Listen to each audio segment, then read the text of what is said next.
Hello mga ka-road trip! Heto na naman tayo, magluluto tayo ng sarili nating recipe. Eto, nag-experiment nga lang ako ngayon kung ano lang yung meron tayo at meron sa rep natin. Ito ang ating iluluto. Ito, nagpa-fried pala ako ng egg. Ayan po. Magluluto kasi ako ng stir fry na mushroom. Ayan. Ayan po yung tawag ko sa lulutuin natin ngayon. Ayan, binabaliktad ko na yung egg. Dahan-dahan lang para hindi madurog. So ito na, maglagay na tayo ng konting oil, then ito na po yung bawang natin. I-stir natin na sa ating kawali. Okay, ito na. Taglitan lang yan. Ang bango ng bawang. Nilalagyan natin ng sibuyas.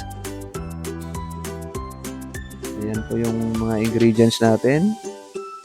Mga condiments po natin yan. So, medyo patagalin naman natin ng konti. Halo-haloin lang natin. Then ito na yung mushroom na natitira sa ating refrigerator. Ito na. Pa-fry na natin yan. Madali lang naman maluto to. Kaya pwede nyong gawin ito pag mayroon din kayong mushroom dyan.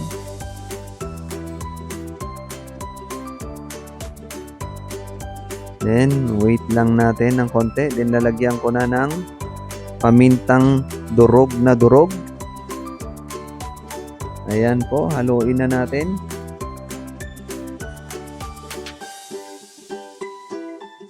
Haluin natin yan para maluto na.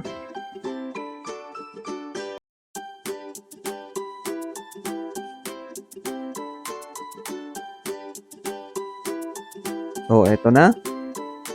Lagyan ko na rin ng paprika. Ayan po, may paprika na rin yan. Pampasarap po yan mga ka-road trip.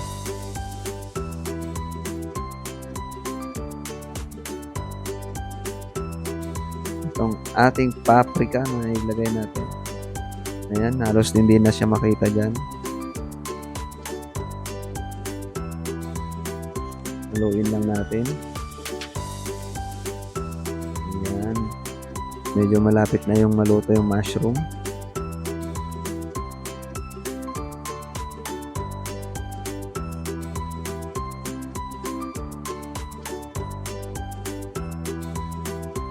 Then, nalagyan ko rin ng bell pepper. Ito na yung bell pepper natin. Halo na natin sa mushroom.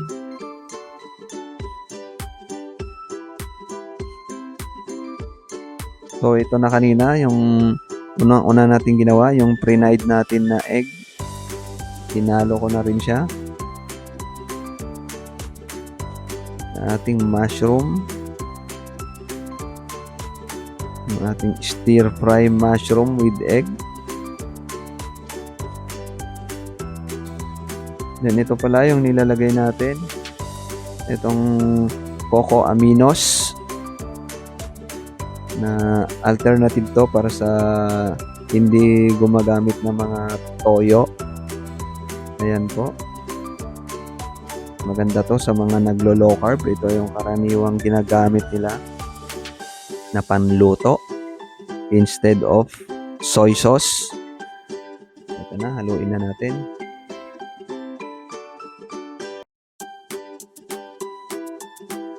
So, haluin na po natin yan. Then, titikman natin. Baka maya kailangan na pa natin dagdagan.